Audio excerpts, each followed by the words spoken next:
అంటే మానవునికి ప్రాముఖ్యమైన అవసరం ఏందో తెలుసా? ఆత్మ విమోచించబడుట. పెన్నుంటే రాసుకో. మానవుని జీవితానికి ప్రాముఖ్యమైన అవసరం మానవుని పాపము నుండి విమోచించబడుట. నీకున్న పెద్ద ప్రమాదం ఏందో తెలుసా? నీ అప్పుడు చింటి మీద ఎగబడతాం కాదు. నీకున్న పెద్ద అవమానం ఏందో తెలుసా? ఏదో కుటుంబంలో ఒకవేళ ఎవరన్నా ప్రేమించి పారిపోయిన పరిస్థితుల్లో ఉంటే అది కాదు నీకున్న పెద్ద అవమానం.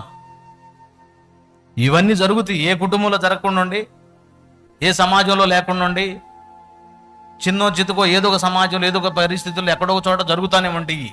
శత్రువు చేసే కార్యాలయ్యి బలహీనులైన యవనస్తులను ప్రేరేపించి ఒక దశ వచ్చినప్పుడు ఏంటంటే యవన ఇచ్చలో రేపబడతాయి కనుక సాతానుగాడు ఆ బలహీన మనస్తత్వం కలిగిన వాళ్ళని వాడుకొని అట్లా చేస్తూ ఉంటాడు.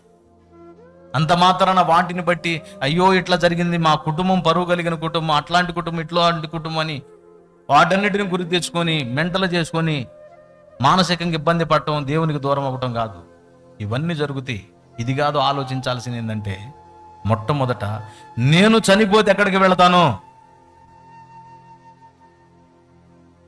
ఆ ఒక్క మాట మనం గుర్తుపట్టాలి.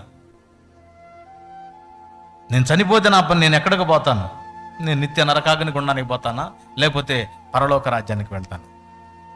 నేను పరలోక రాజ్యానికి వెళ్ళను. ఎందుకంటే క్రీస్తు రక్తంలో కడగబడలేదు కదా, నా పాపం నా మీదే ఉంది కదా, ఈ పాపాన్ని తొలగించుకోవాలి కదా అని ఒక ఆలోచన చేసి దేవుని యందు విశ్వాసం ఉంచి రక్షణ బాప్తిస్మం పొందితే అప్పుడు ప్రతి శాపము పాపం యేసుక్రీస్తు రక్తములో కొట్టివేయబడుతుంది.